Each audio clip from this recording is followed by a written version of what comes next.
movies at last. Looks like it, Aunt Mattie. Huh. What, Dad? Hello, son. Well, daughter, how was the moving picture tonight? Lovely. Mice, that's what it was. Just a lot of mice. There wasn't anybody killed in the whole thing. No, well, then I'll stick to these. These don't talk.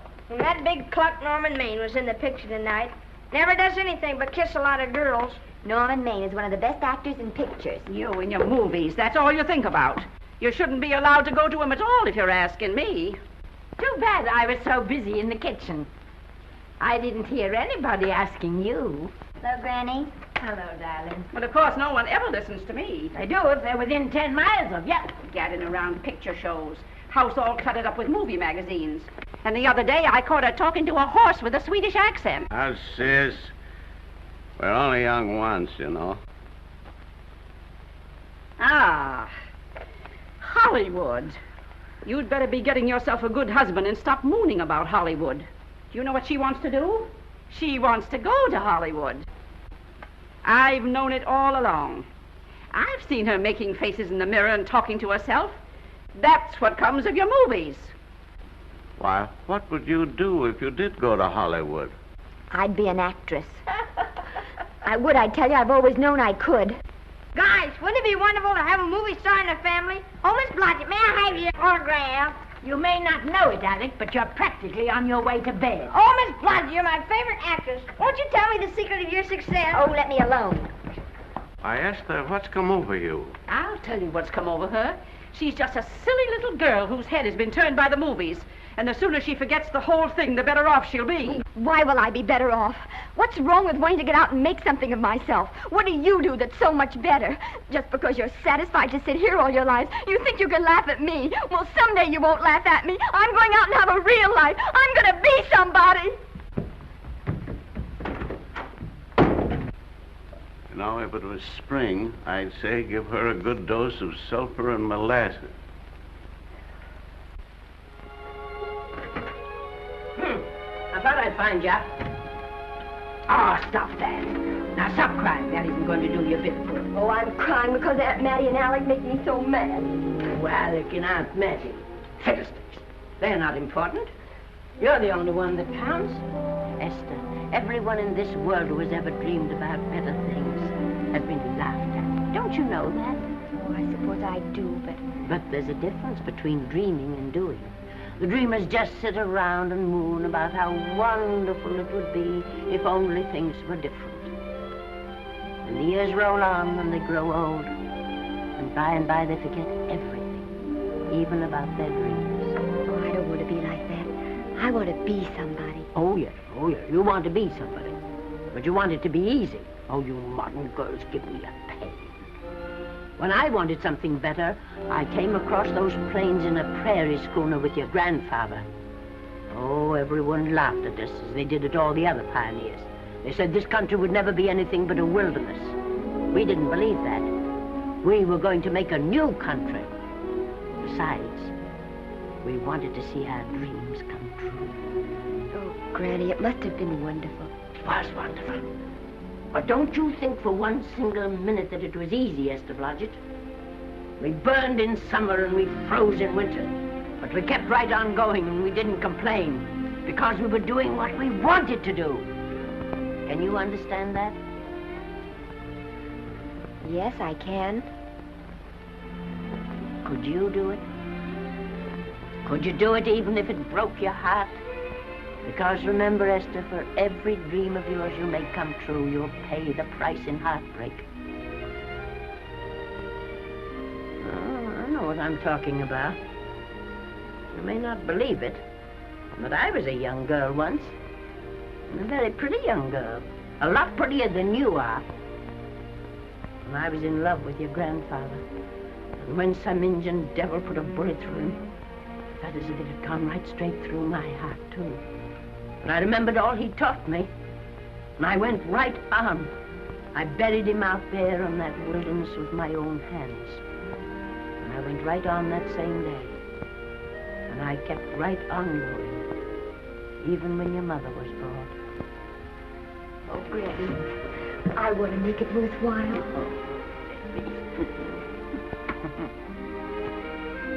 You know, Esther, there'll always be a wilderness to conquer. Maybe Hollywood's your wilderness now. From all I hear, it sounds like it. But if you've got one drop of my blood in your veins, you won't let Mattie or any of her kind break your heart. You'll go right out there and break it yourself. That's your right. Here. Oh, here. Stop that nonsense. Here. Take this and go to your Hollywood. Oh, I can't take your money. Well, why not? It's your savings. Well, I was only saving up for my funeral.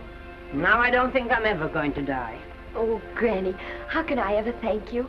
By giving me your word of honor that you'll never tell a living soul where you got that money. I promise. Remember, if you do, I'll have you arrested for robbing me.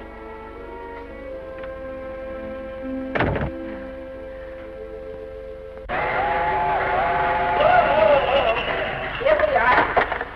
Want help, Miss Granny? Oh, I can make it, dear. Oh, my, it's cold. I kissed Dad goodbye. Just a little kiss. He didn't even wake up. I bet you didn't try that on your Aunt Mattie. Oh, Aunt Mattie. Think of her face when you tell her. I am thinking about it. I've waited for that chance for 30 years.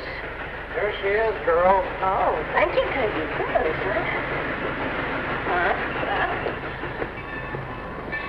Well, come on. Here's your prairie schooner.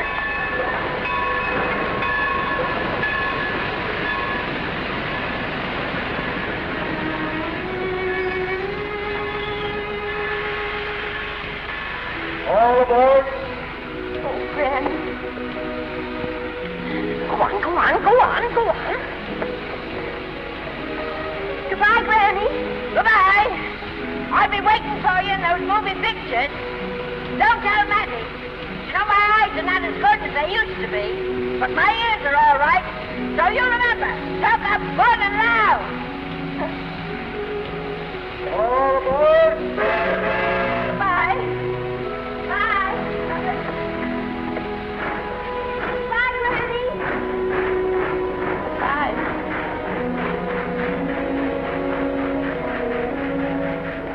You want to go home now? I don't want to, but I will.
Good afternoon. Day, week, or month? Well, it's a little hard to say. You see, I'm going into the movies. Well, you better take it for a week. It'll break your jump to Beverly Hills. Are all the studios really near here? All except Gaumont British. I suppose the best way to get a job is to go straight to the studios, isn't it? I haven't any illusions, you know. I'm perfectly willing to begin with a little bit of a part, or even as an extra. $6, please, in advance. Oh.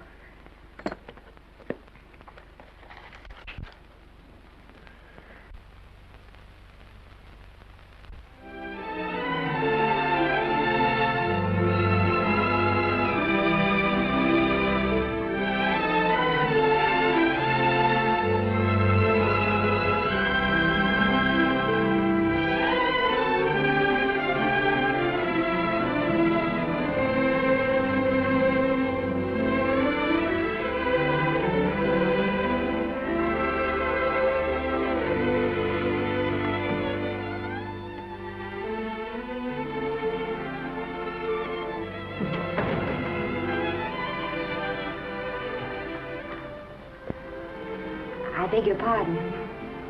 I'd like to register for extra work. How long have you been in Hollywood? Well, it's about a month now. We haven't put anyone on our books for over 2 years. Come here. I'd like to show you something. Casting, try later, casting, try later, central, try later, central, casting. Every time you see one of those little lights flash, it's somebody asking for a job. Every time you hear them say try later, it means there isn't any job. You can't keep the girls at the switchboard long, they go crazy. Every one of those little lights thought it was going to be a star. You still want to go in the movies?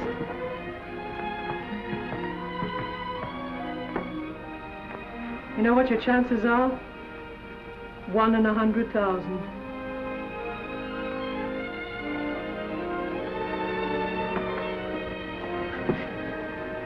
But maybe I'm that one.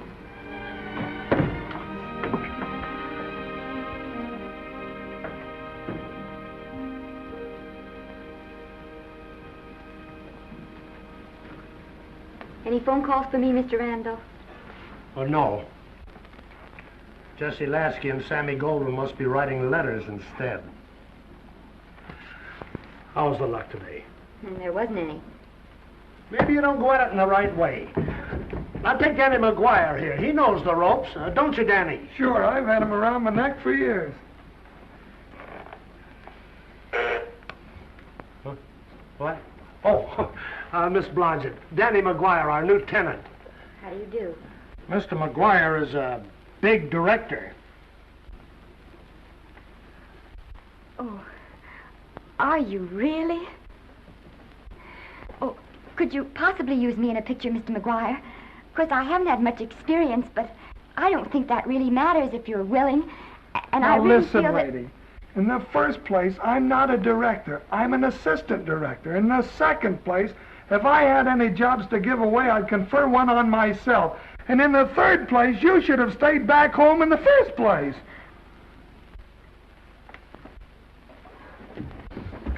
Oh, now look what you've done. Hey, wait a minute. Hey, don't be that way. Don't do that. Gosh, I didn't mean to get tough, but a guy thinks he's being kidded when somebody asks him for a job and he hasn't got one for himself. After all, I'm not a big enough shot to hurt your feelings. I'm sorry. It wasn't just that. It was a lot of things. Looking for a job every day and never getting any nearer to it. I guess I was beginning to get a little scared. I know. Lady, do I know. Well, there's only one thing to do for that feeling when you're tired and sunk and down to your last nickel. Come on and I'll buy you a drink. Well, it's not as bad as down to the last nickel. I've still got $11 left. $11? You're going to buy me a drink. Come on.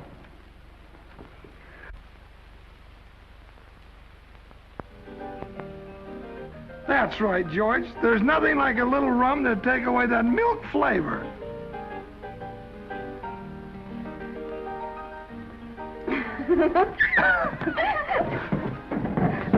I beg your pardon.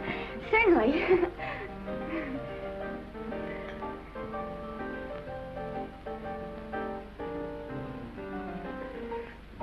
when I sign my contract, the first thing I'm going to do is see that you direct every picture I'm in. That's my pal. Of course, I'm going to be perfectly nice about it, but I'll just insist. Now, that's the way to talk. Don't let them lick you. Oh, I should say they can't lick me. If they try anything like that, well, I just won't sign. Now, that's right. What have you got to lose? Another one of these and we'll open our own studio.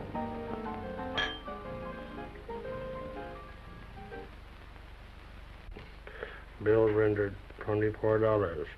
Past due. Remit without further delay. Me.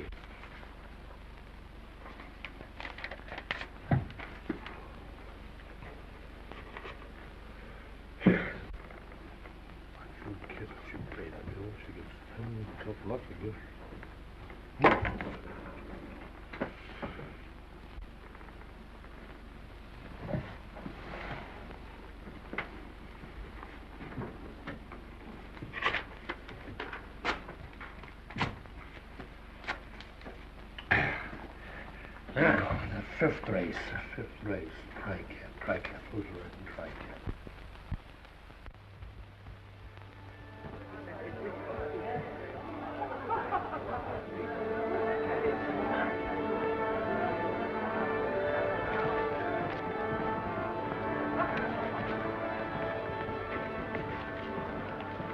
Hey, the program's going to be swell tonight. Now, you take this fella Beethoven. I'm a pushover for him. And Chopin, well, he's not so dusty either. But I kind of wish that once in a while they'd play something you could sort of go out whistling, you know, like Blood on the Saddle, Blood on. Well, there's a tune. Hey, why don't you throw your hat in the air or something, can't you? This is a celebration. My job starts tomorrow. I know it does, and I think it's swell, Danny. Gee, I wish you were in on it, too. But, oh, no, it would have to be a war picture. One of those big novelty numbers, a war picture without any beautiful women at the front. Oh, well, something will happen soon. Maybe. Why don't you go home, kid? Oh, Danny, I can't do that. I came here, and I've got to stay. Well, now, if it's on account of money, I can... Oh, thank you. You've given me enough already. Anyhow, this is no time to be worrying. This is a party. Look at all the people. Everybody in the world. Look. That's Norman Maine.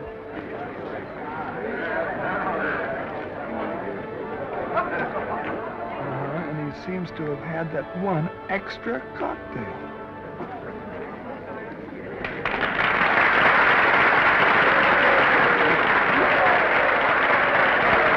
Oh, thank you. Sit down, you dope. That's for the orchestra leader.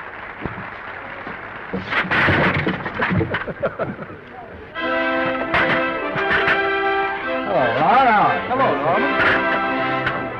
Oh, Mr. Maine. Mr. Maine, put your arm around Miss Regis. Otto, this is a Hollywood bowl. Oh, afraid of crowds. Go on, get out.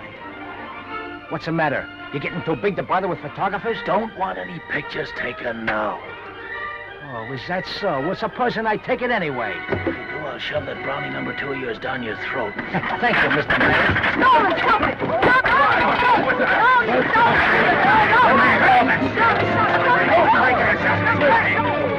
Take it easy, Mr. Mayor. Calm down. Normie, come back and sit down. Everybody's laughing at you.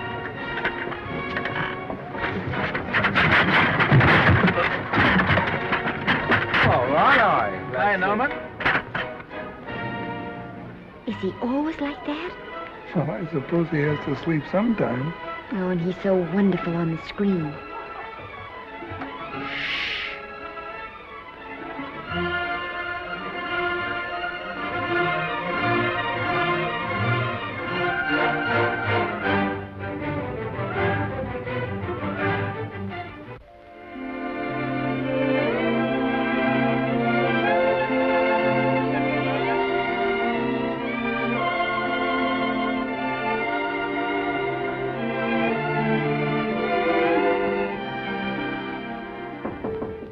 Come in.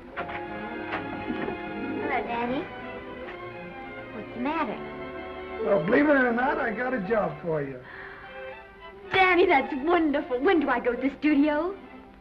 Well, you don't exactly go to the studio. Oh, it's on location. Well, it's not exactly on location. But of course, I haven't any makeup. Will you tell me what to get and sort of help me put it on? Well, you don't exactly need any makeup. You see, it's not really a picture job. It's being a waitress. Oh. Well, it's kind of a picture job if you look at it right. You said it was a waitress. Well, it's waitressing for Casey Burke, the big director over at our studio. He's giving a party tonight to kind of celebrate on account of finishing the picture, and he wanted me to get him an extra waitress, and it's $5. And I thought of you right away, Esther. That was awfully sweet of you, Daddy. Well, there's going to be a lot of big people at Burke's house tonight, and I'll bet you there's any number of big directors, and if you're there, maybe they'll notice you. I could make them notice me. Sure you could, Esther. It's your chance. My chance. All right, Daddy, I'll do it. Oh, but I can't. I haven't got the right things to wear. To wear? Oh, here. Now, you don't think the wardrobe department's right next to my office for nothing, do you? A perfect fit.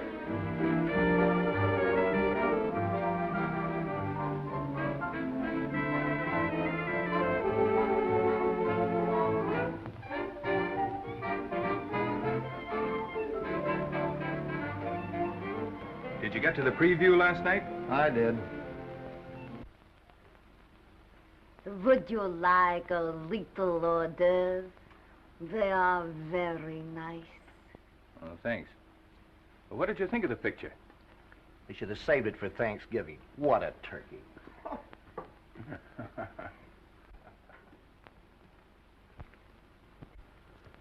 Will you have some hors d'oeuvre? You do like hors d'oeuvre, don't you? I don't think there's anything so enjoyable as hors d'oeuvre before supper, and these are rarely delightful.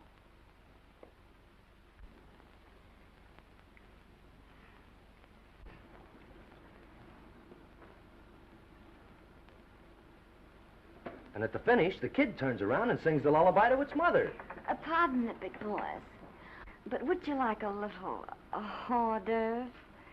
They say they're the best in town. Don't tell me. I know. Mae West. That's a great twist. But where are you going to find a 2-month-old baby that can sing? Hello, Oliver. Oh, hello, Casey. You want to fire me now? Wait till you see the picture. I'm not a director anymore. I'm a male nurse. What's the matter with the picture? Guy by the name of Norman May. His work is beginning to interfere with his drinking. Oliver, don't tell me I'm to direct his next picture, too. Mm-hmm. You were my favorite producer. Now, wait a minute. You just go right on with your directing. I'll take care of these stars. I know how to handle them. I had a serious talk with Norman after that Hollywood boat occurrence, and you don't have to worry any more about his behavior. Excuse me, Mr. Niles. Mr. Libby of your publicity department is on the telephone. He says it's most important, sir. It's about Mr. Maine. Thank you. Oh, it's probably just some little thing. Of course, Oliver. I'll turn on the radio and see if they've called out the National Guard yet. Hello, Libby. What's the good word? Mr. Norman Maine, America's Prince Charming, was apprehended driving an ambulance down Wilshire Boulevard with a siren going full blast. He explained he was a tree surgeon on a maternity case. Well, will it be in the papers? No, it won't be in the papers. But that's a nice, expensive hobby of yours, keeping Mr. Maine's informal entertainments out of the public press. Oh, that's fine work, Libby. Try and see that no one gets to Norman. He's probably home sleeping it off. Oliver. Yeah. Why can't you forget those dopes at the studio for one night? Business, business all the time. I don't know what's going to become of you. Norman! Why didn't you call for me? Well, by darling, why didn't I call for you? In case you've forgotten, I was supposed to come here with you. Oh, that's all right. I got here without any trouble. The only reason I don't slap your face. Yes, darling, I know. Hello, John. Oh, hello, man. What's the matter with Oliver? He looks as if he'd had bad news. Hello, Mary. What's the matter, old boy? Maybe I'm wrong. I guess I've been drinking too much lately. No, you ought to cut it down. It's bad stuff. Scotch and soda.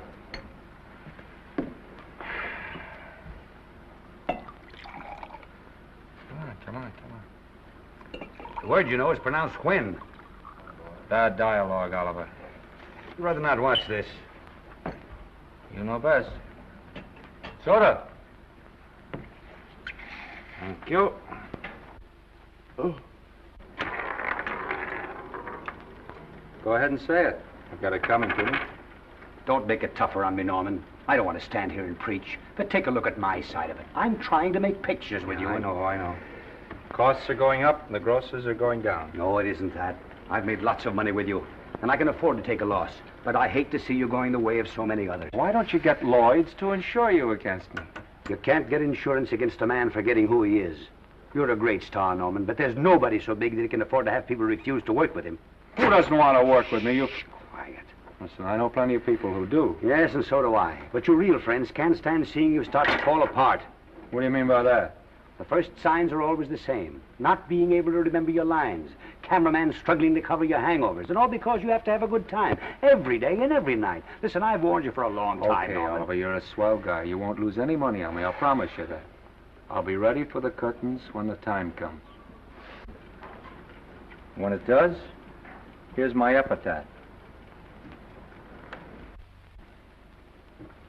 And now I think I'll have a little drink. Scotch and soda.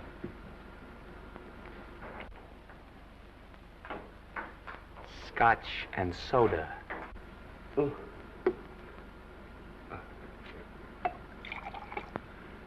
Come on.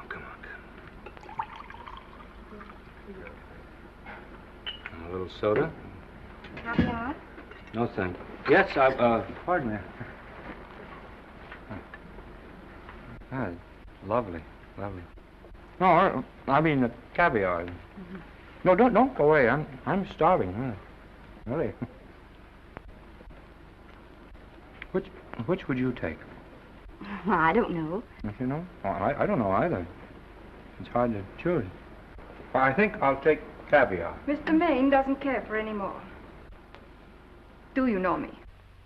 No. No, Normie doesn't care for any more. I think I shall get very drunk indeed.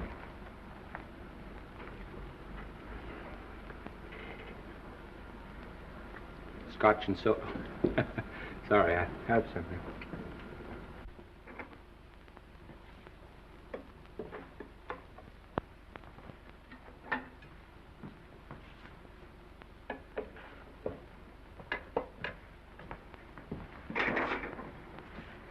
Oh. Mind if I help?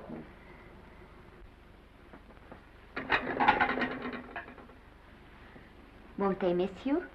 Oh, no. They'll just look under the table, and when they see I'm not there, they'll forget the whole matter. Hey, what's your name? Esther Blodgett. My name's Maine. I know. You do?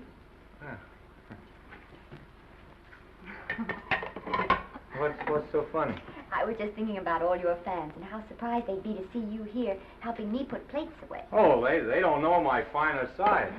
They'd be pretty envious of me, meeting you this way in person. Oh, how you do? Well, tell me, are you disappointed? Yes. Oh, now you've done it.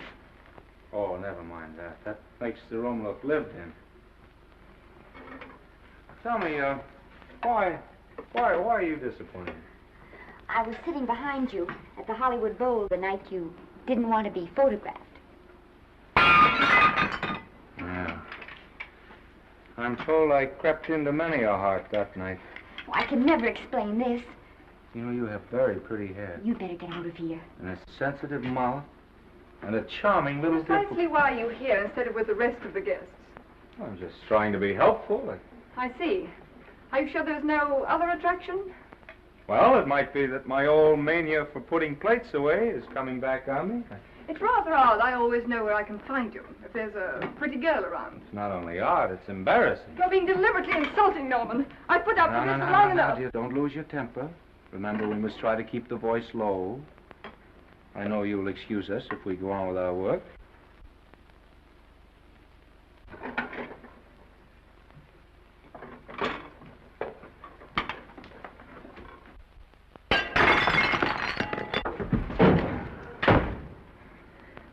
Now see what you've done.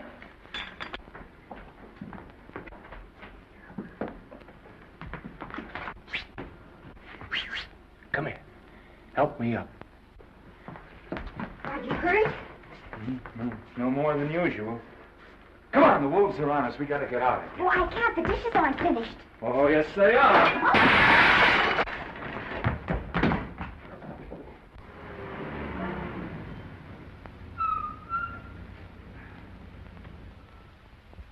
Well, I bet I know what you're going to say now. What? Good night. Good night, and thanks. Hey, wait a minute. Hey, you realize that all I found out about you is that you're foolish enough to want to go into pictures? But why is it foolish? Look at you. Yeah, that's what I mean. No, I'd rather like to go into this matter a little more thoroughly. Oh, that's awfully nice of you. So why don't we go on up to my place and talk it over? Oh, no. Thank you very much, but I really must say good night. Good night. But you're not angry. No. I'm hungry. Well, why don't you go and get something to eat? Good night, Miss Blodgett. Good night, Mr. Maine. Wait a minute. Peter, the least I can do is to see you to your door. Will I see you again? I hope so. Has anyone ever told you that you're lovely? Well, now you know. Thank you.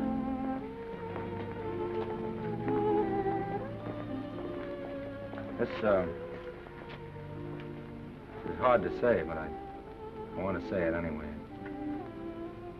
You know, on the screen, I'm a, you know, in private life, I'm a, well, you know. But whatever I do, I still respect lovely things. And you're lovely. You understand? Yes, I think I do. And it isn't that bump on the head that's doing this. Well, I'm glad.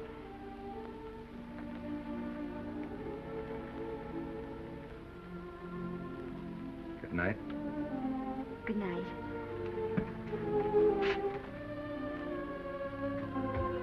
Hey! You mind if I take just one more look?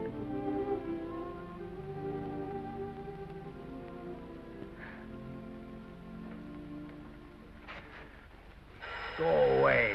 Quite impossible. I wouldn't even consider it. No.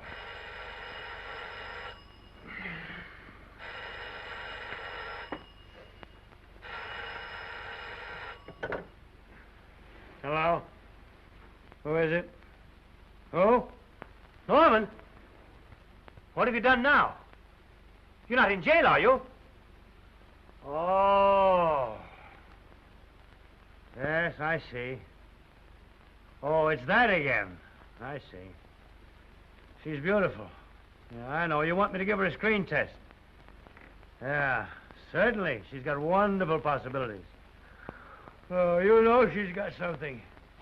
Well, you knew all the other ones had something, too. Oh, no. I tell you, Oliver, she's got that sincerity and honestness and a... sincerity and honestness that makes great actresses. Oliver, I am so sure of this girl that I want to take the test with her myself.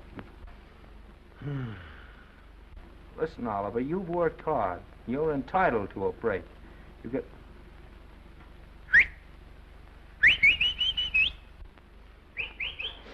Yes, I heard you.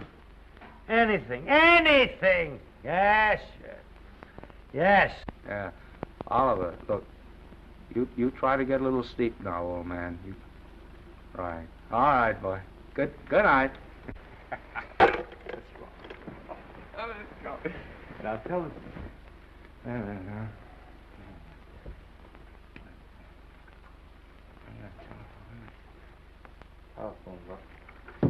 Telephone book. What is telephone book? Hey, Oliver, telephone book.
Yes? Telephone. For me? Some drunk trying to be funny says he's Norman Maine. Oh, thanks. I'll be right down.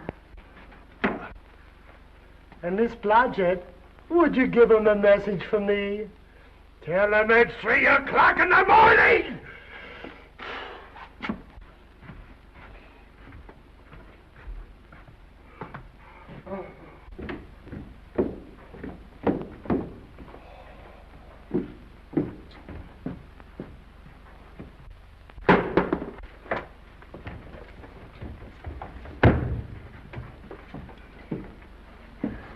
Hello? What?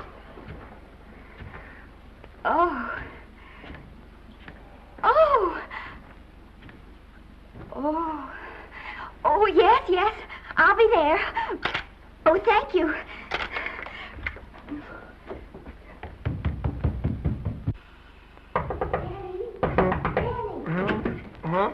Daddy, what do you think? I'm going to take a test tomorrow, and Norman Main's helping me do it.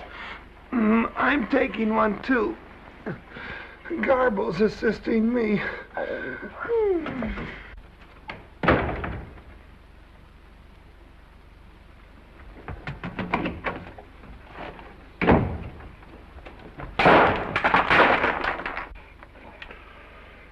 Oh.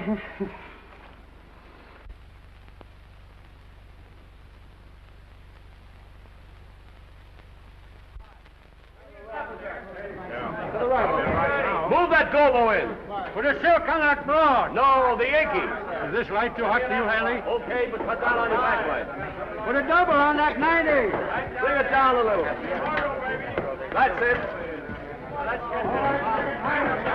Now put it. Pull down on that 150. Get pulled down on that 150. Okay. Come here and get this thing. Run it here. Run it.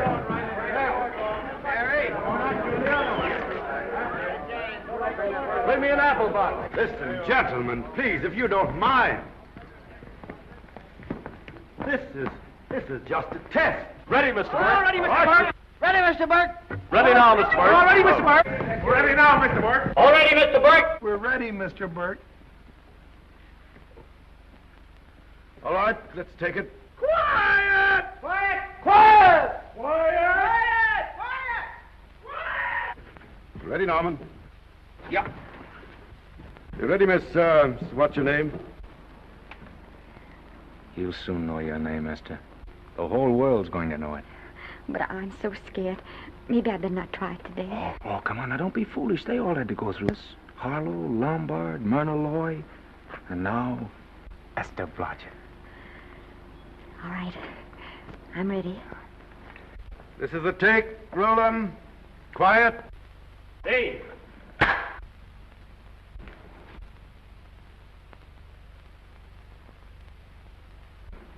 I may as well tell you that my whole organization thinks I've gone a little nuts to sign you.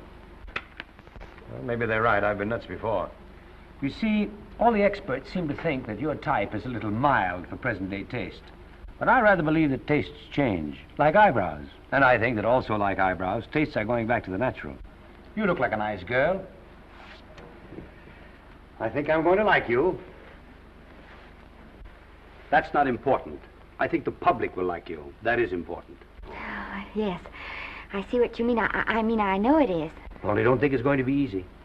Nothing you really want is ever given away free. You have to pay for it.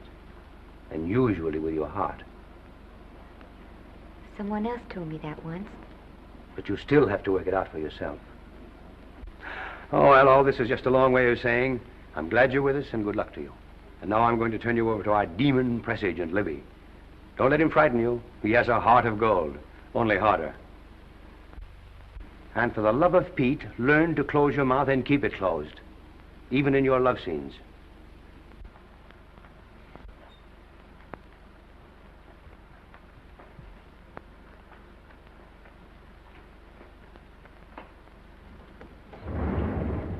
Are you a Russian? No, I was born in Fillmore, North Dakota. Oh, no. First saw light of day in a mountain cabin, a trapper's hut, high up in the Rockies. Go on. Well, I always wanted to be an actress. Dreamed of footlights as Lonely Kitty. Are you sure there's no Russian in your family? Positive. That's a shame. Well, what does your father do? He's a farmer. Social registerite father. Fed up with hypocrisies of 400, sought wilderness for consolation. There amidst the mountain flowers, he raised another blossom. His lovely little daughter. What's your name? Esther Victoria Blodgett.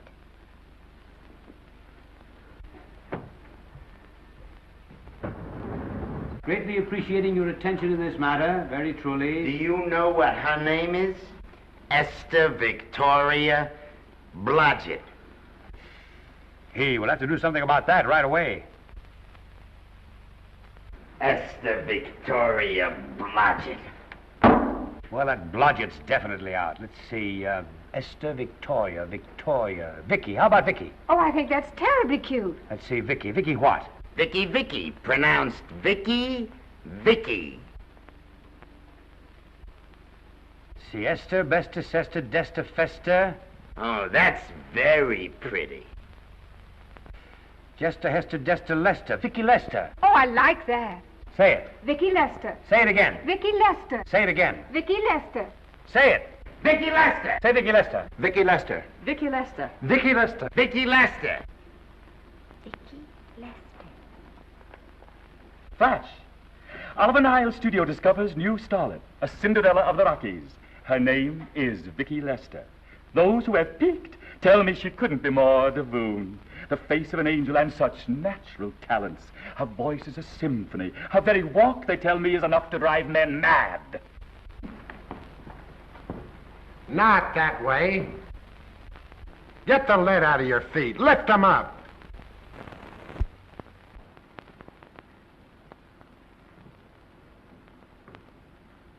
That's better.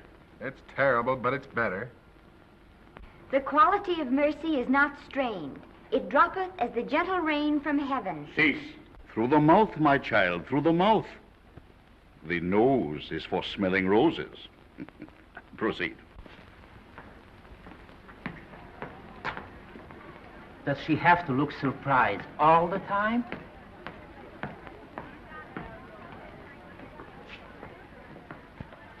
Anyway, it's just a rough sketch. Pretty small mouth, eh? Oh, well. Give her that Crawford smear.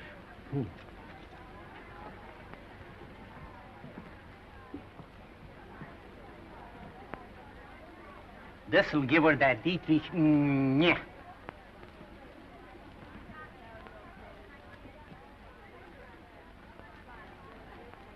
We're on the wrong track. She still looks surprised.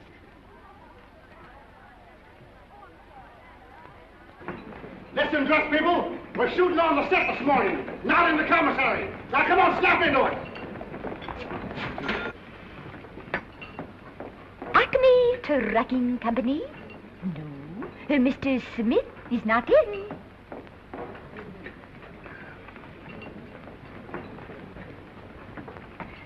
Acme Trucking Company. No. Mr. Smith is not in.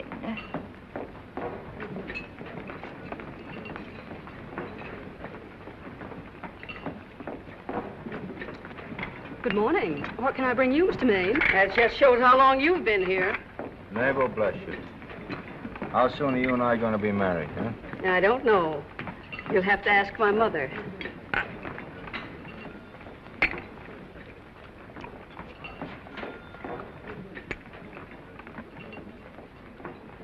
Acme Trucking Company? No, Mr. Smythe is not in. Acme Trucking Company? No, Mr. Smith is not in. Acme? No, Smith ain't in.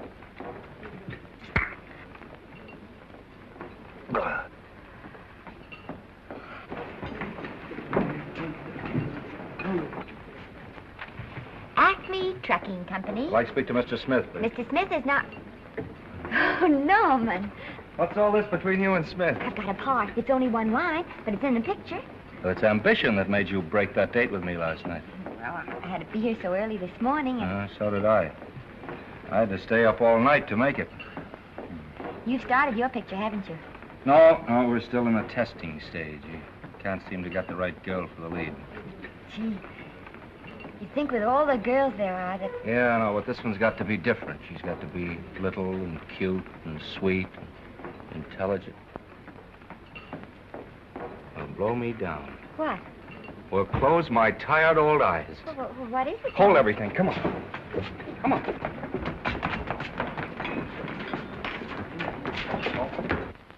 Well, you've been through the whole casting directory. I'll work day and night, Mr. Niles. And I'll work with her, Oliver. And I can be mean or nasty or anything you want, Mr. Niles. If she clicks, Oliver, you've got a star overnight. Okay.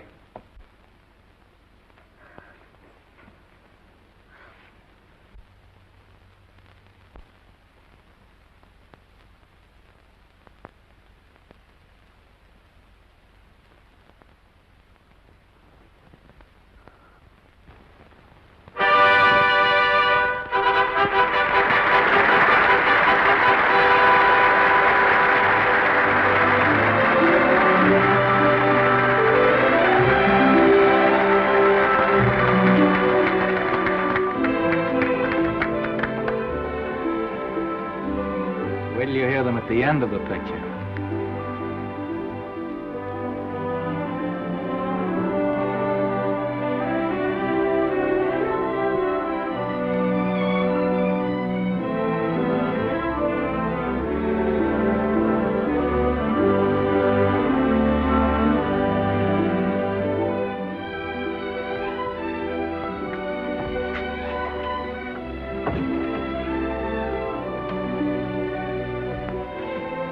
Do you think we were noticed? By no one. They're much too busy playing at croquet.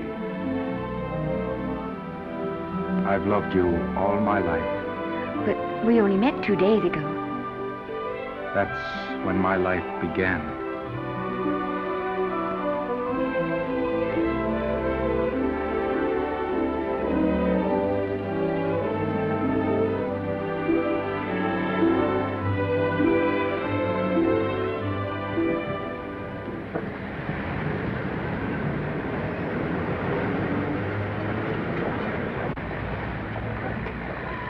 she cute? You know, I think she's the same type I am, don't you? I think she's sweet. Well, it's Vicki Lester's picture, all right. I think she was much better than he was. These producers are so horribly dumb. They won't know how good she is. Well, maybe it's because she's a good girl. Well, Maine's not so bad, but it's Vicki Lester they'll go to see. Isn't she, darling? I think she's the most precious little thing I've ever seen. The knockout, Libby. You might mention that when you write your review. That Lester kid's a gold mine. Didn't you like Norman Maine? Was he in it? Libby, I'm afraid we have another hit. Huh? It's in the bag, neatly tied up with beautiful pink ribbons. Say, where are Norman and Vicki? I don't know. I thought you had them. I wish they'd come. We're having a party at the Trocadero. Isn't it thrilling running away from people? Norman, it's so exciting, So new. A star is born. Come on, run.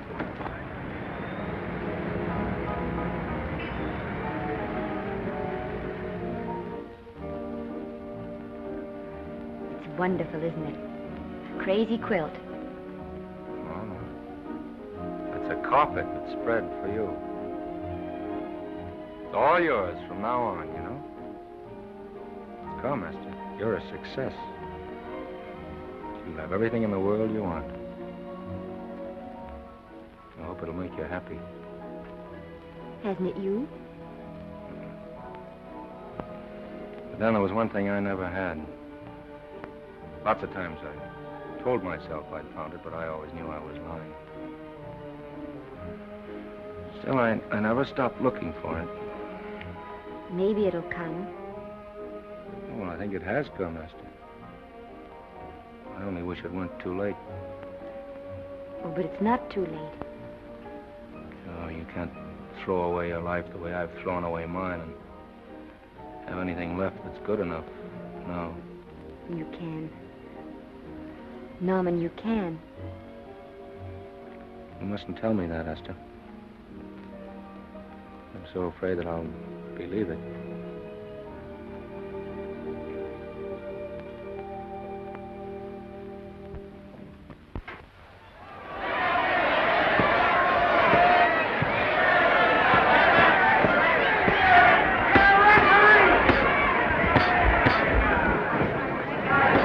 Gotcha. Shoot your right. Swell, isn't it? Lovely. What's Gotcha getting? Can't you hear me, Gotcha? Shoot your right!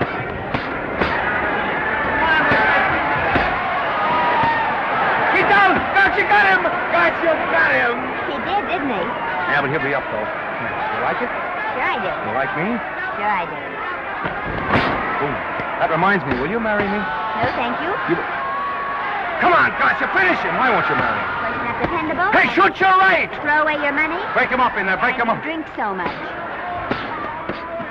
Well, suppose I quit drinking. Yes? Come on, Gotcha, shoot the right in there, the right! Suppose I save my money. Yes? There he goes, let him have it! Suppose I became absolutely dependable on all occasions. Yes?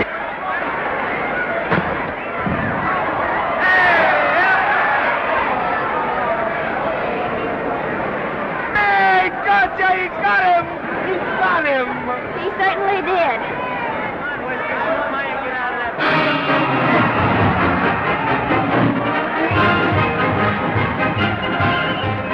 Gee, that's a beautiful fight. Norman. What there? Oh, that's for me if I said I'd marry you. No, certainly not. I was just supposing.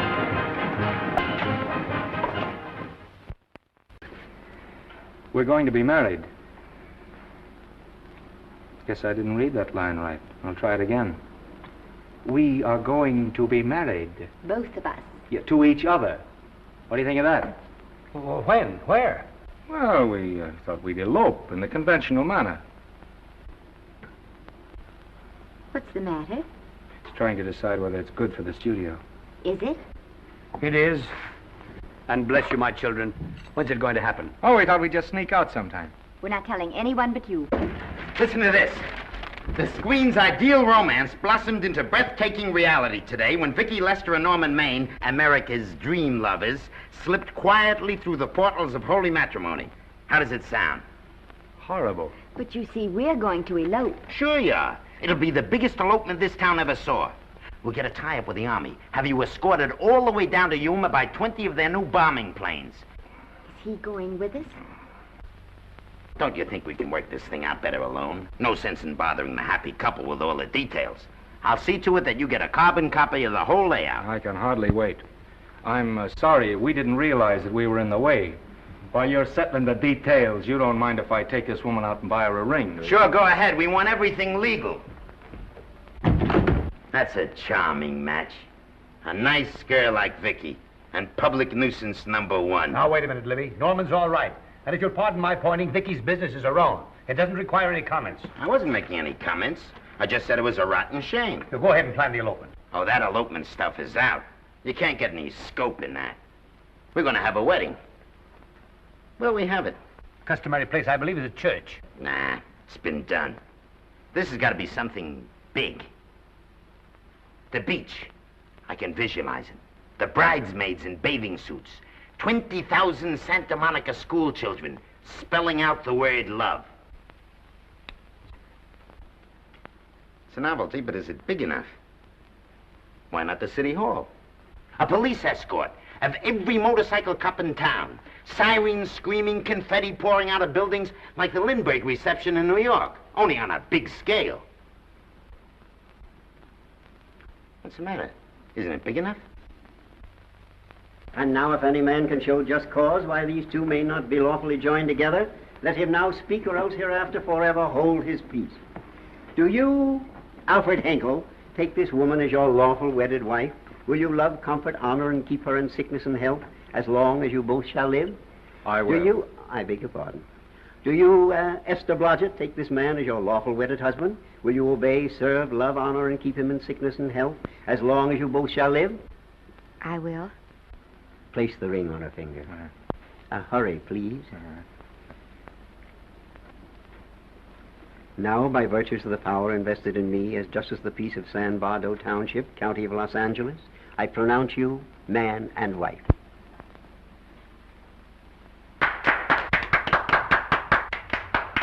Quiet!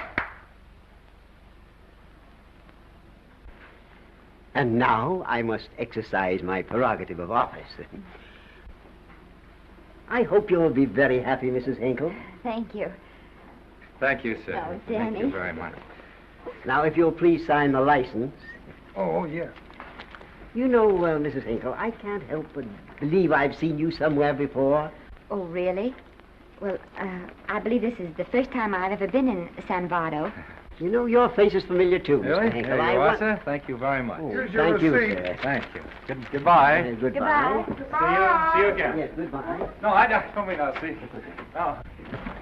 Yeah, I think he got by with it. But it was close. That JP was just beginning to remember where he'd seen us. Well, anyway, we got away from Libby.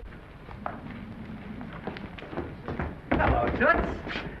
If you will be kind enough to glance between my shoulder blades, Mr. and Mrs. Henkel, you will find there a knife buried to the hilt. On the handle are your initials. Lovely to have seen you, Libby. Hold him, wait. Hold him, Danny.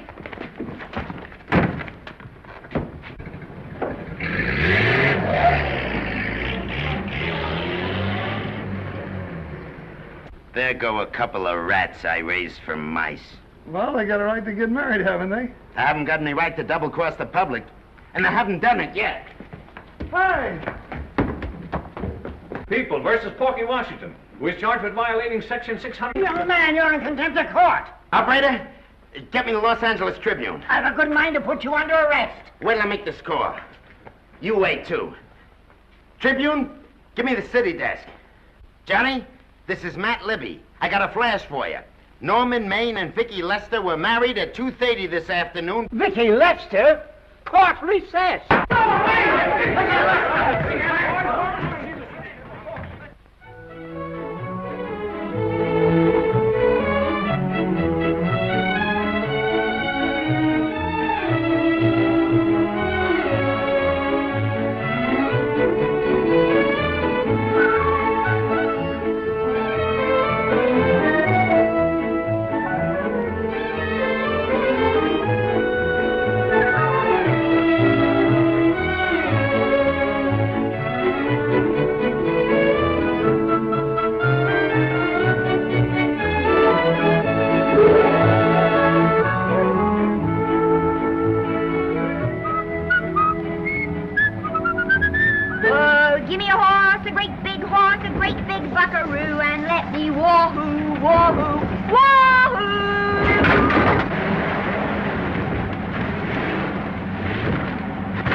Wahoo! Hey, wahoo. I don't want to sound immodest, but I think I've stripped a gear. Well, sit down, won't you, and let's get acquainted. We'll probably be seeing quite a bit of each other from now on. Well, might just as well break the ice now as later.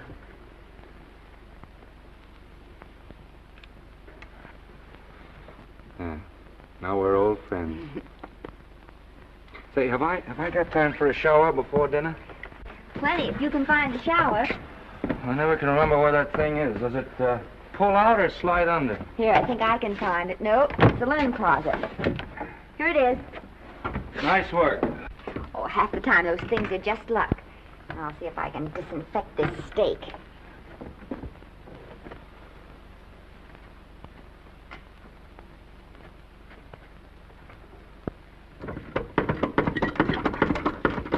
Esther, there's no soap. Here. Thank you. Oh, and Esther. Yes, dear? I'll need a washcloth.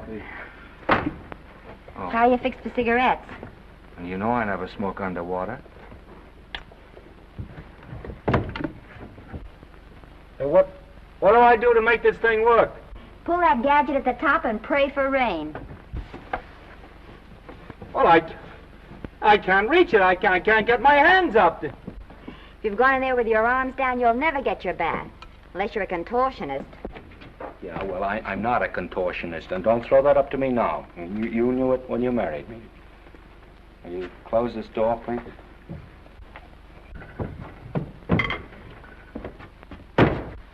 Thank you.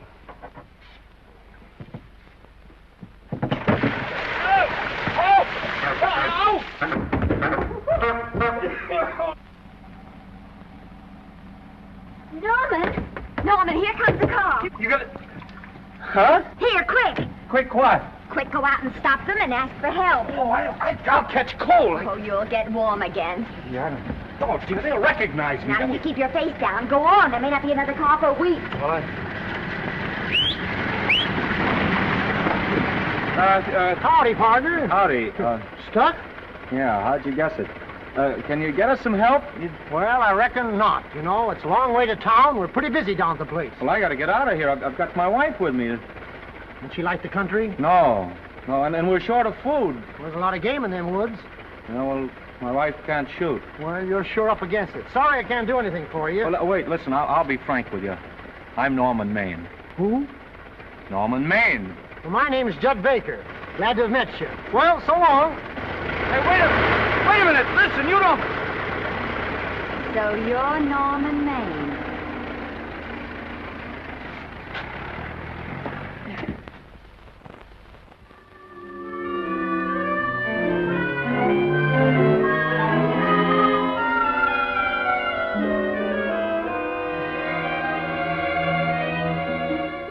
I got my prestige to look out for. I'm supposed to be the best publicity man in the racket, and they laugh themselves sick when I even try to get a decent mention of Maine. Yes, I know how sensitive you are, Libby, and I don't like to see your feelings hurt. Thanks, boss. Now, Vicky, there's a dish for free space. But if Maine swam across the Pacific, the papers would keep it a secret. Well, the exhibitors don't like him, the critics don't like him, the public don't like him, and I don't like him. Who likes him?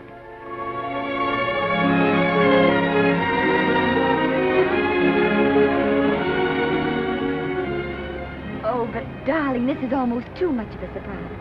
And there I was in my touching innocence, thinking we were going to live at the beach house. Oh, we'll still keep the place at Malibu. But this is special. This is our castle. It used to be in the air, you know? Well, we'll never use any ugly words like contracts and pictures and careers. When we come in those gates, we'll check the studio outside. Come on, I got another little surprise for you.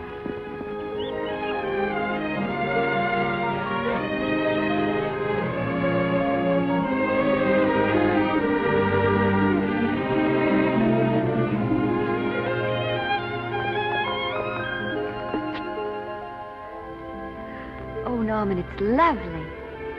So are you lovely. The whole world's lovely. Hey, hold it!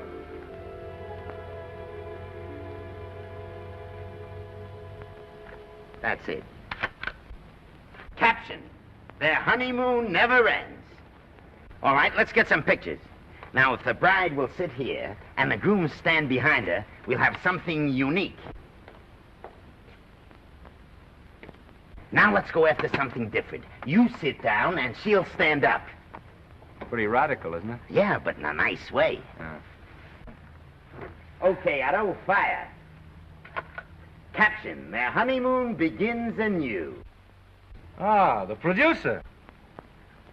Caption, their honeymoon ceases abruptly. Hello, Oliver, glad to see you. No, I'm glad you're back. Thank you. Vicky, how well you're looking. Hello, Oliver. Am I interrupting? Yes, thank you. Just want a couple more pictures. That's enough of both of them. What they're asking for is exclusives of Miss Lester. Alone. Oh, I see. Well, come on, Oliver, let you and me get exclusive. See you later, Vicky. Oh, don't worry, Otto. My camera smashing days are over. They ain't your only days that are over. Oh, hold that, Miss Lester. Gorgeous. Well, Oliver, how's the dividend situation? Very pleasant. I think we'll show $2 million on the next quarter. Oh, good. Smart move of mine to sell my stock, eh? Oh, well, when you need money, you need it. Well, some people save up for just such an event. You know, there's bound to be a rainy day occasionally. Yeah, but as a citizen of California, I've always refused to admit that. Yes, I know, but still it does rain. Well, anyway, you can thank me for some of those dividends of yours. Mm-hmm. Oh, can't you? Oh, sure. That was a little too quick, Oliver. What's the matter? The Enchanted Hour was a smash hit, wasn't it? Well, it made Vicky a star overnight. Yes, it should have. What about me? Oh, let's talk about business at the office, Norman. Beautiful pool you have here. Beautiful. Oh, now let's talk about it here. Didn't they like me? Well, maybe the part wasn't just right. That was the best part of the year. Look, Oliver. You think I'm slipping? Can you take it? Yeah, go ahead. The tense is wrong. You're not slipping. You've slipped. Oh, my fan mail's still big. Norman. Fans will write to anybody for a photograph. It only costs 3 cents for a stamp, and that makes photographs cheaper than wallpaper. But every 25 cents they pay for a theater ticket buys them the right to be a critic. And your last few performances, Norman, have not pleased your critics.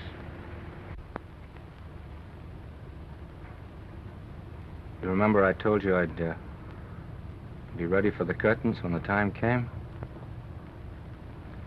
Here it is.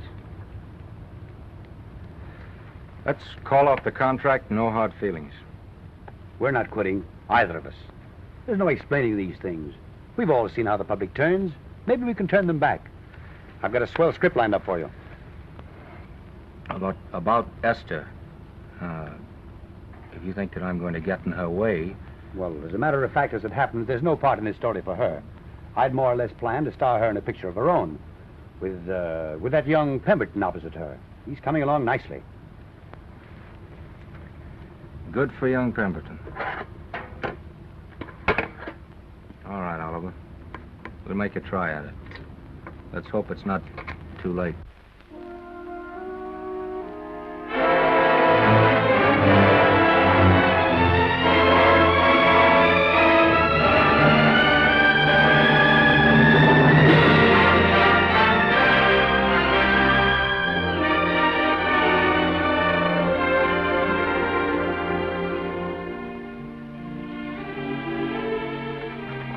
No argument. I'll buy those. Huh. The screen's most finished actor. I'll say he's finished. He keeps them away in droves.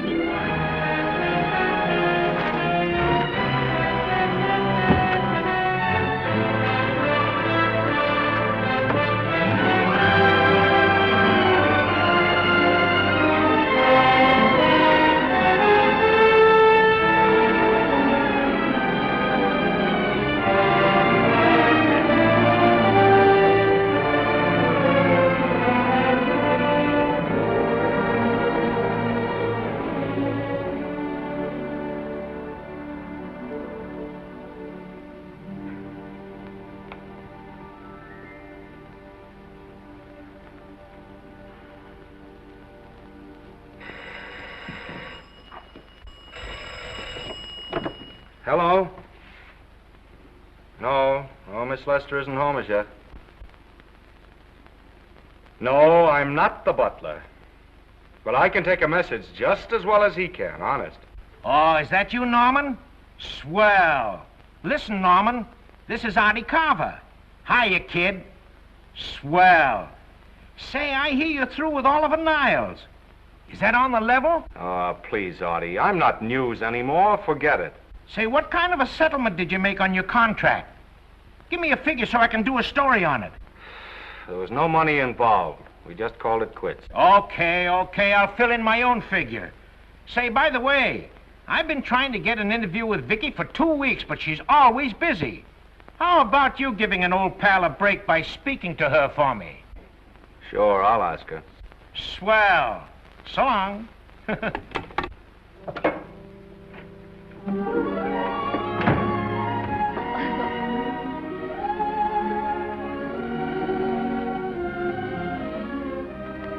I didn't mean to be late, darling, but Casey wanted... All right.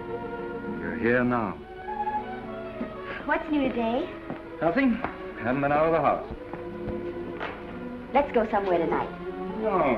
You're tired. We'll stay in. I'm not tired, really. Oh, yes, you are. You've got a hard day ahead of you. Anyway, I see so little of you, I'd like to have you to myself.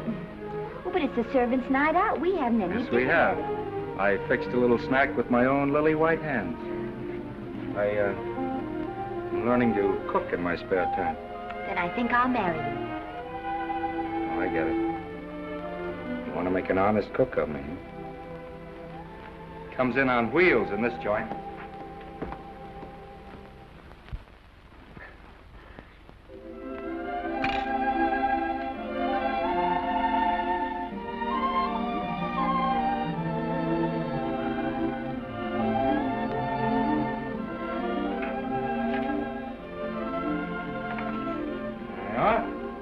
How's it look? Wonderful. Huh? That's what I thought. Now then, don't be formal, just pitch in. Yeah?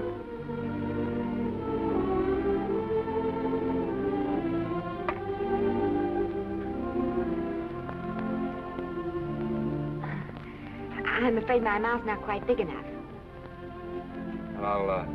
I'll measure it next time and make them to size. A little hard to lift, too.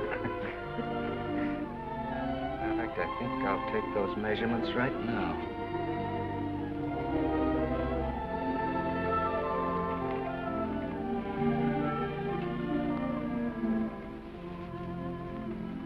And that's what I wait for. All day. That's why I rush home without even changing my costume.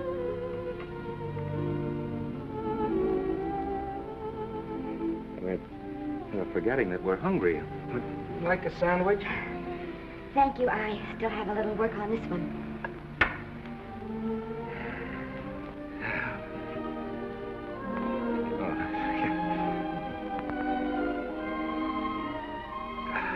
Norman, will you unhook my dress? I can't breathe. Mm-hmm.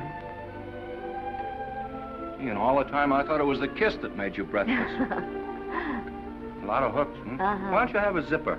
That's a good idea. You got it? Oh, yes.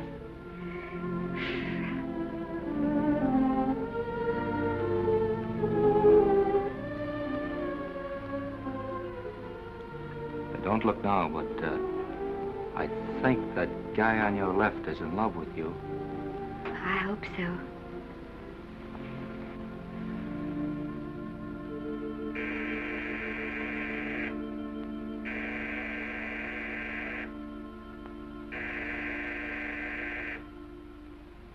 It's the doorbell. Is it? Maybe they'll go away. Oh, I never do at a time like this. Here. Just a minute, dear. I'll be right back.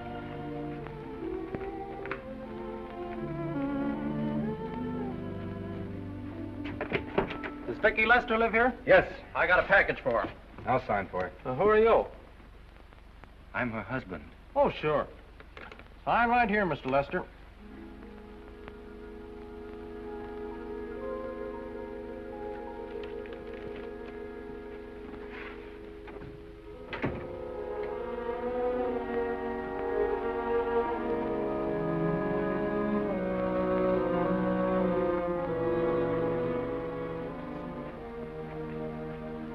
Package for you.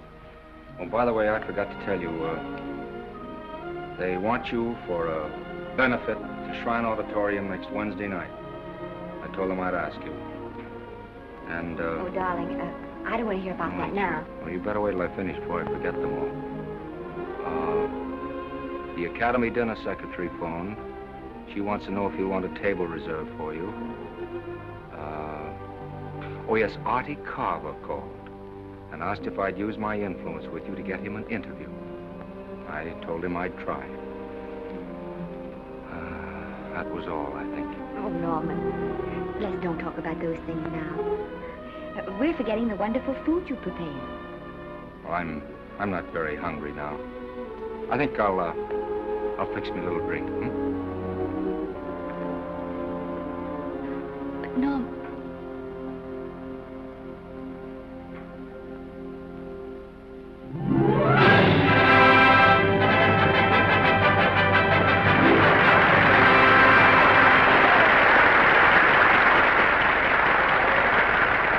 Norman would come. Oh, stop worrying. And think how nice that statuette's going to look on your mantelpiece. Do you suppose anything's happened to him? But of course not. He's just been held up in traffic. You think about that statuette. And now we arrive at the climax of the annual dinner of the Academy of Motion Picture Arts and Sciences. The highest award within our power to bestow. We have already applauded with our hearts as well as our hands, while awards have been given those gentlemen who during the past year have rendered distinguished service to the motion picture industry. We now pay honor to the ladies, or rather to one lady. We offer to her the Academy Award for the finest performance of the past year. She has already had the world's acclaim, but this is the tribute of her fellow workers, the men and women of this industry.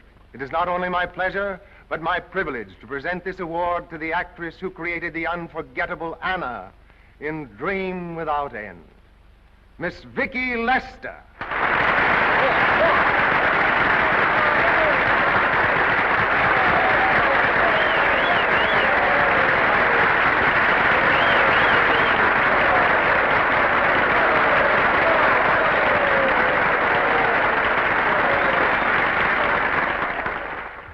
What more can we say, Miss Lester?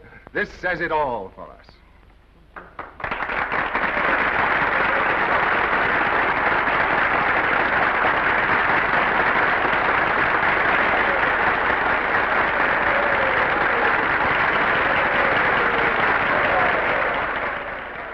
Ladies and gentlemen, when something like this happens to you, and you try to tell how you feel about it, you find that out of all the words in the world, there are only two that really mean anything. Thank you. All I can do is to say them to you from my heart. All I can do is to keep on saying them. Hey, that's fine.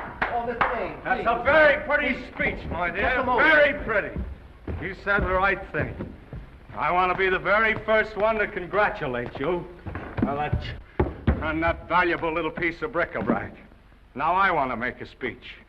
Gentlemen of the Academy and fellow suckers, I got one of those once for a best performance. They don't mean a thing. People get them every year. What I want's a special award, something nobody else can get. I want a statue for the worst performance of the year. In fact, I want 3 statues for the 3 worst performances of the year, because I've earned them. And every single one of you that saw those last masterpieces of mine knows that I've earned them. Libby, start the music. What I'm here to find out is, do I get them or do I get them? Now answer yes or no.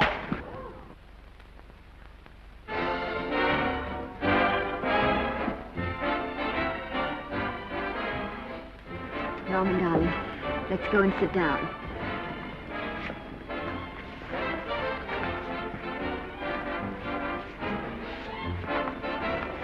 Come on, Norman, sit with us. Glad to see you, Norman. Hello, Norman.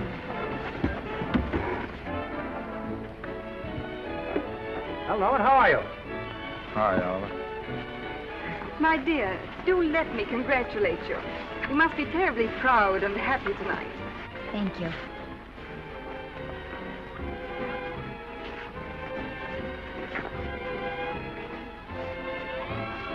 Somebody give me a drink.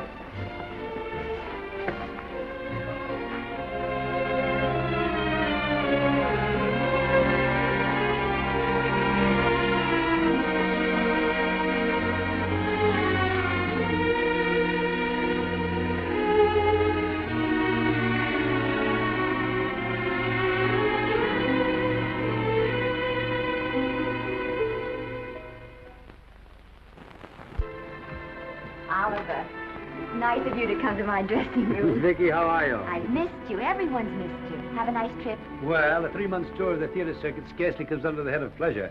But the way they're screaming for your pictures all over the country. Miss Lester, if I may talk shop, you are a knockout. Thank you. It's good to hear that. You've been crying. A little. How's Norman?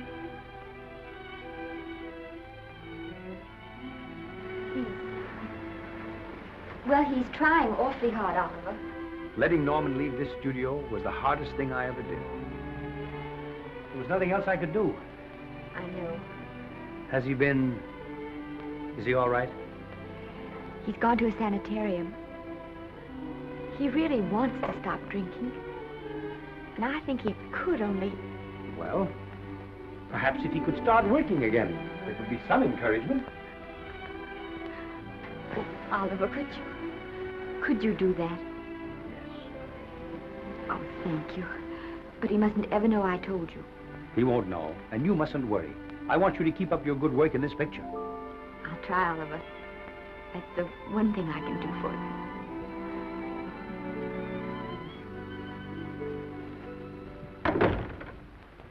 If you'll just sit here, Mr. Niles, I'll have Mr. Maine brought down. Thank you. Brought down.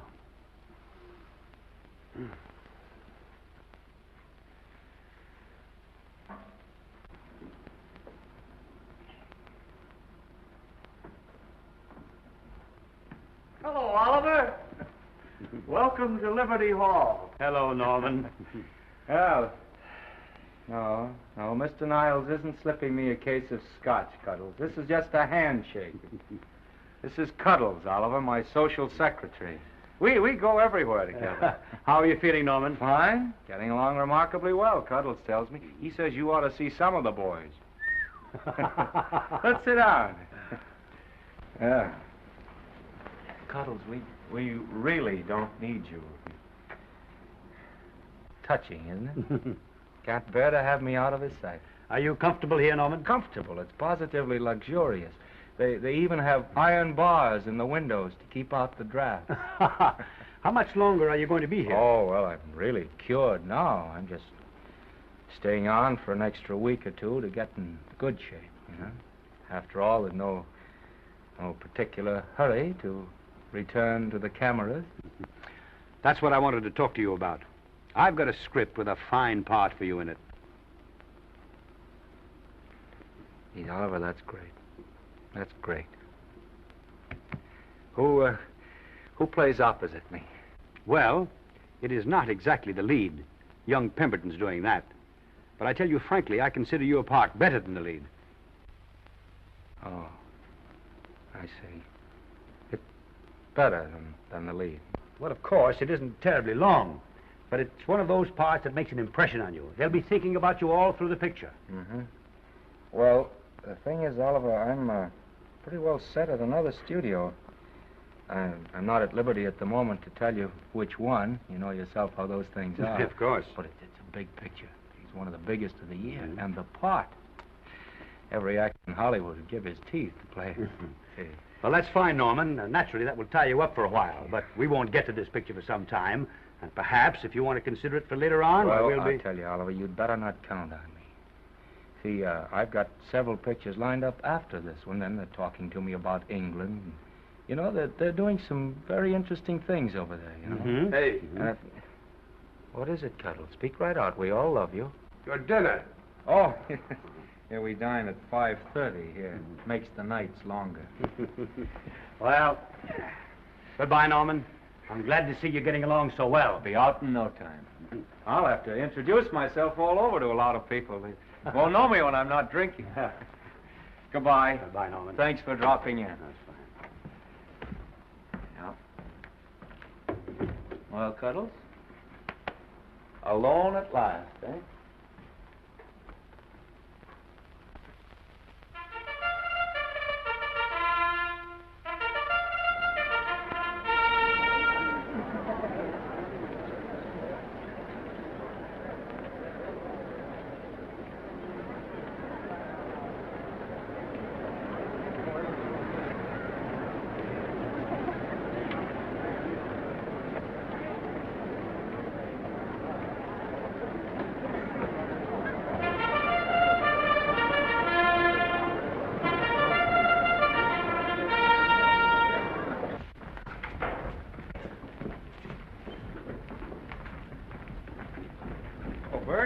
Sam? How are you, Marion? Oh, hello. Hello. Hello, Normie. Glad to see you. How I hate to run into these has-beens. They give me the creeps. Me too. He was good while he had it. And he had it quite a while. Hello? Hello, Mr. Maine. I haven't seen you in a long time. Oh, I've been resting. Ginger ale, please. Ginger ale and what? Ginger ale and ginger ale. A new leaf? A whole new book. Thank you. Scotch straight. Hello, Libby. Why, it's Mr. America of yesteryear. Do they let you wander about now without a keeper? Oh, sure. I'm a trustee now. Didn't expect to find you at Santa Anita. What do they do with the actors while you're away? Oh, they cut them into slices and fry them with eggs.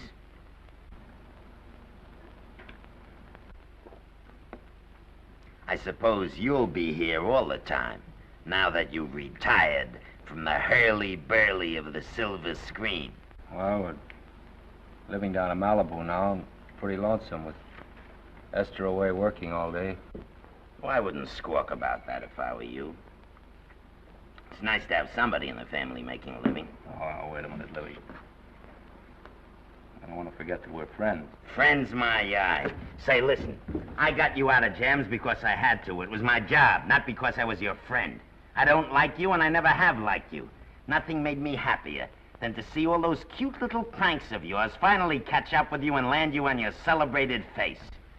Where do you work, Libby? Always wait till they're down, then kick them. I don't feel sorry for you. You've fixed yourself nice and comfortable. You can live off your wife now. She'll buy you drinks and put up with you even though nobody else will. Come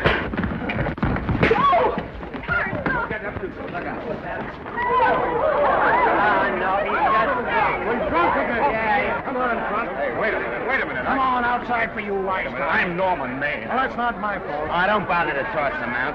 He's harmless. All right, Mr. Libby, if you say so. Sure, let him go. What can he do? He can't fight any better than he can act. It's Norman Maine. Oh, he's drunk again. Why, he's been drunk for years.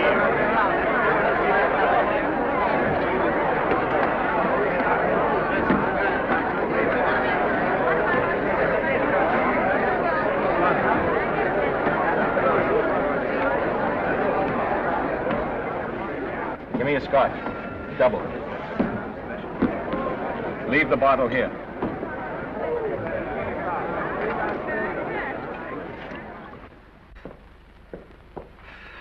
Vicky, you'll be ill. Why don't you try to get a little sleep? But he's been gone 4 days. 4 days and not a word.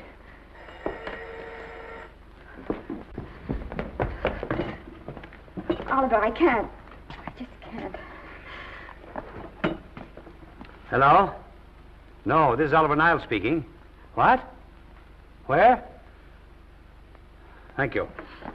What is it? Nothing. Oliver, tell me. He's in the night court. He's been arrested on a drunk charge. Now, he's all right. He isn't hurt. I'm going right down and get him out. I'm going with you. Vicky, it isn't any place for you, and if it gets in the papers, What do there'll I be... care about the papers? I'm going with you.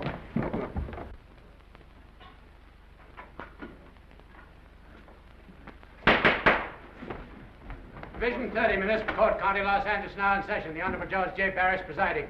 Be seated, please. Were you able to do anything? Judge wouldn't even see me. Ready, Your Honor.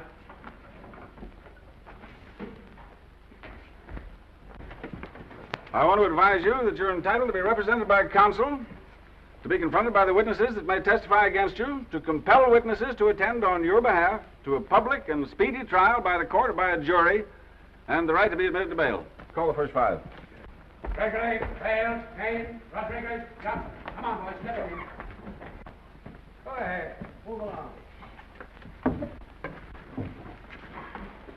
William Gregory. Plain drunk, picked up at 5th in town. Asleep in the gutter. 14 similar offenses in the past 6 months. Still at it, Gregory. How do you plead? I don't feel so good. I didn't ask you how you feel. I asked you how you plead. Guilty, I guess. When did you get out the last time? Just before Christmas. Well, I'm sorry you'll have to miss New Year's, but you'll be out in time for Washington's birthday in 60 days. Milton Rails. Plain drunk, picked up on Brooklyn Avenue, given treatment at receiving hospital, then removed to jail. How old are you, Rails? 17, sir. Did you take a good look at those men in the cell with you last night?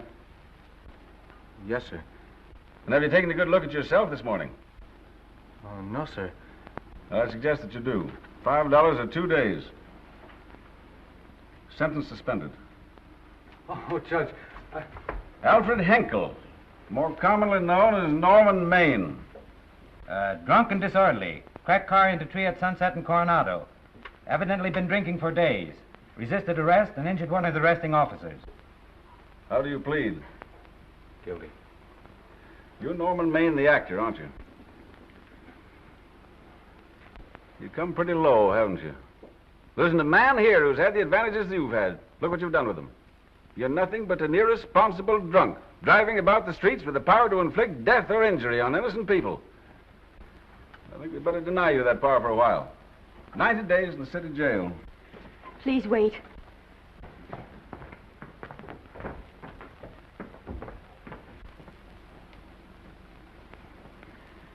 I'm his wife. Yes, I recognize you, Miss Lester. Please, Judge.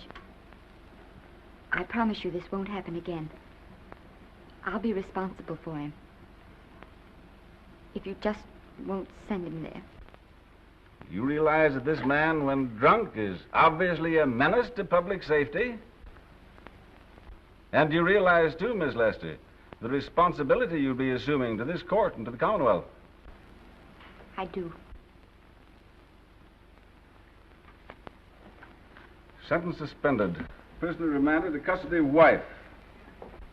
Thank you. You can get him at the jail entrance, madam. Jose Rodriguez. Plain drunk, picked up at 1st and Main. 2nd offense. How do you plead? I think I'm guilty, Your Honor. 60 days.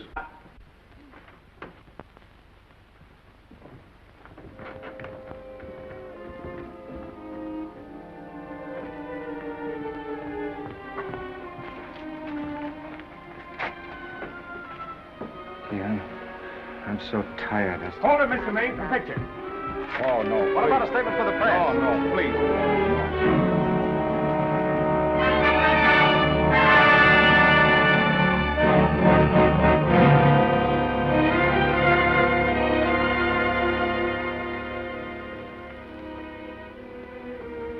He's still asleep. He's been asleep nearly all day. That's the best thing for him. It's awful to see this happen to someone you love. And know in your heart that it can't get any better. I only know that all I can do now is stay with him and try to help him. So will I. And between us, we'll take care of him. You're very fond of him, aren't you, Oliver? Well, I'm very fond of both of them. Then I know you'll understand what I have to tell you. And after what happened last night, I think you already know what it is. I can't do any more pictures. I'm going away for good with Norman. But you can't do that, Vicky. You're at the very peak of your success, and you've worked so hard to achieve it. That's what's been wrong. Oh, I've thought it all out.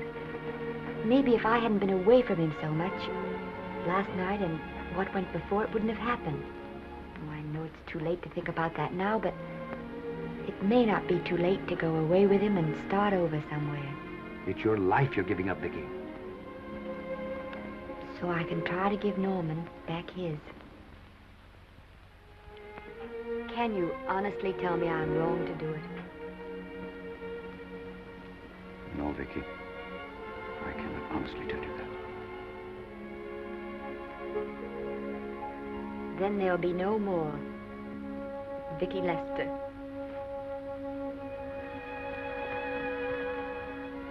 Come on, walk to the door with me.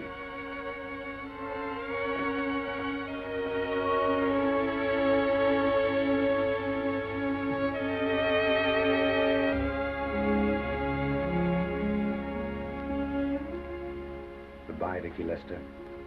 You were a grand girl. Good luck, Mrs. Norman Maine.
Darling,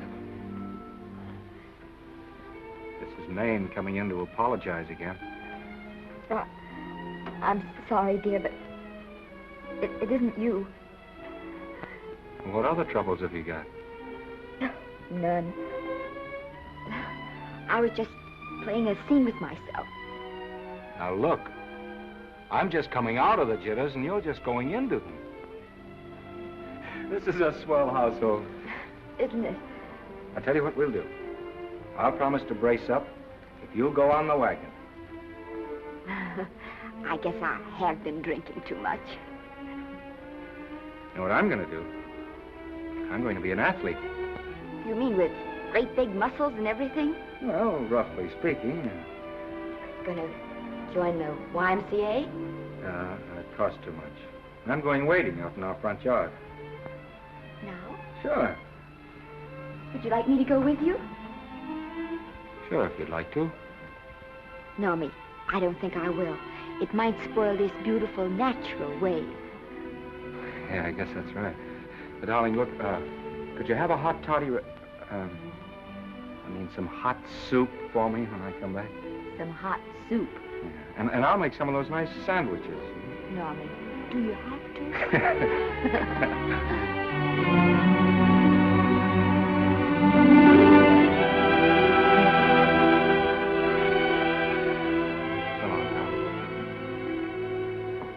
Now, don't stay in too long.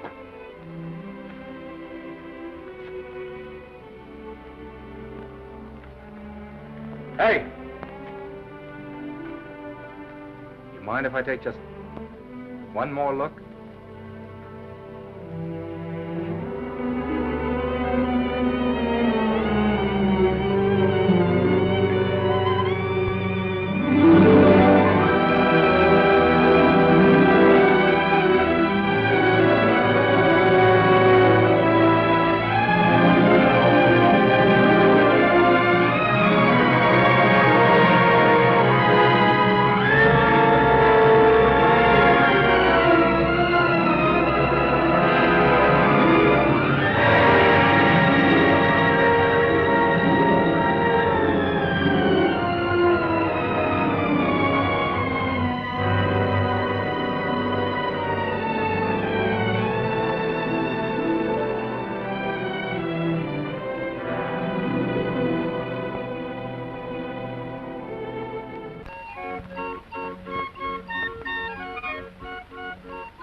first drink of water he had in 20 years. And then he had to get it by accident. Pardon me. How do you wire congratulations to the Pacific Ocean?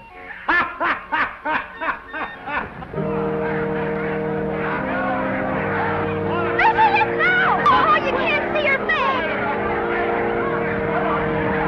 Hello, Vicky.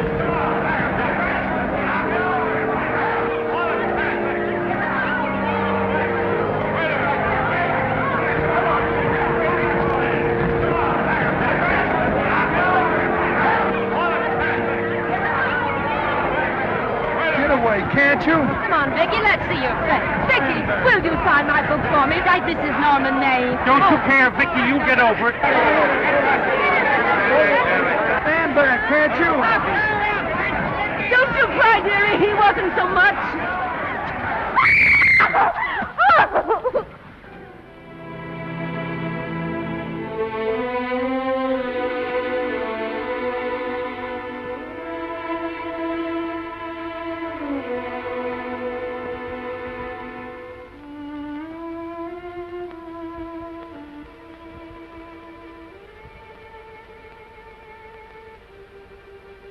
Do you mind if I take just one more look?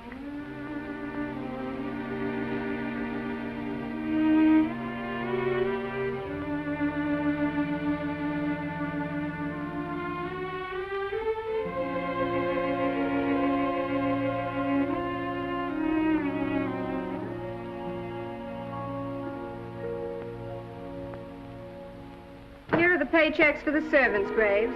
You'll find a very nice bonus in each one. Miss Lester asked me to thank you for your kindness and service. If there's anything I can do for the little lady, I should be glad to do it. She would appreciate your attending to the closing of the Beverly Hills house. Put down those trunks. Put it down, I say. Well, where is she? In the bedroom. Who are you? Oh, I'm her grandmother. Get out of the way.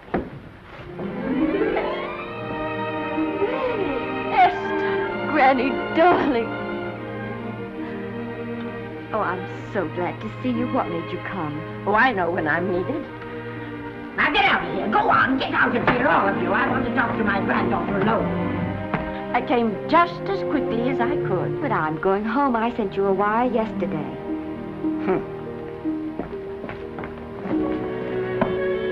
Sit down.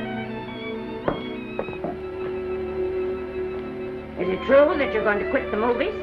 I never want to hear them again. What are you running away from, little girl? I'm not running away. It's just that I can't go on. My heart isn't in it anymore. Once I told you, if you get what you want, you have to give your heart in exchange. And you said you were willing. Do you remember? I remember. It seems to me that you got more than you bargained for. More fame, more success, even more personal happiness. Maybe more unhappiness. But you did make a bargain. And now you're whining over it. I don't think I'd feel so very proud of myself if I were you, Esther. I'm not, Granny. But my mind's made up. Oh, and I'm sorry I gave you the money to come out here. It was just waste. Oh, but Granny... I was proud of you, Esther. I was proud to be the grandmother of Vicky Lester. It gave me something to live for. Now I haven't any. I know. Oh, I want to be strong, but I can't go on. I can't. You must. Tragedy is a test of courage. If you can meet it bravely, it will leave you bigger than it found you. If not, then you'll have to live all your life with a coward. Because no matter where you may run, you can never run away from yourself. I never knew Norman Maine. He wrote me a very sweet letter when you were married. He said you told him how much I meant to you. And I know just how much you must have meant to him. You know, Esther, I can't believe that wherever he is, he can be very happy, knowing that his death broke the spirit of the little girl he praised me so highly for raising. And I can't believe that he can be very proud, knowing that all his great love did for you was to make you a quitter. The car is ready, Miss Lester. We'll have to go now to make the train.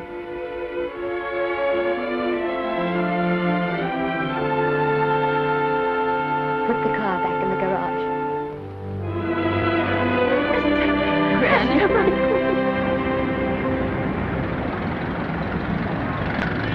The entire picture industry has come to the Chinese theater for this opening tonight. It has come to pay tribute to a great star on her long-awaited return to the screen in what has been called her greatest performance. It has come to pay tribute to the girl herself. The girl who has won the heart of Hollywood. The girl who has won the heart of the world. Miss Vicki Lester. And if I'm not mistaken, Miss Lester's car has just driven up. Yes, it is she.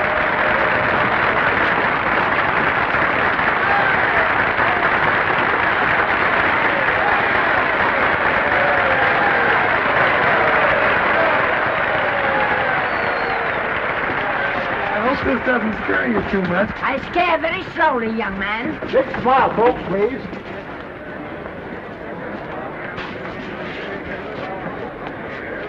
They'll have your mug, I mean your face, plastered across half the papers in the country tomorrow. How do I look? Oh, you look swell.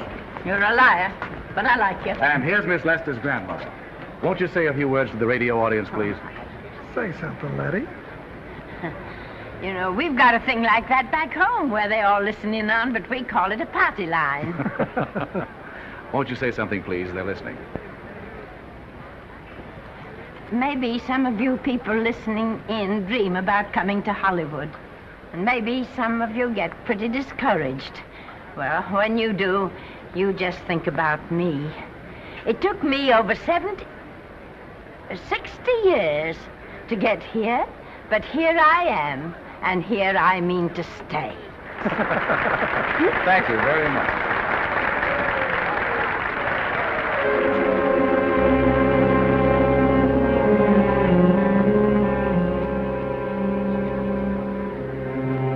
Miss Lester.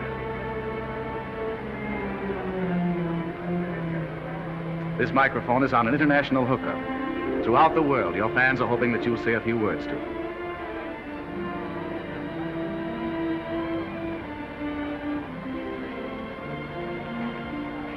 Hello, everybody. This is Mrs. Norman Maine.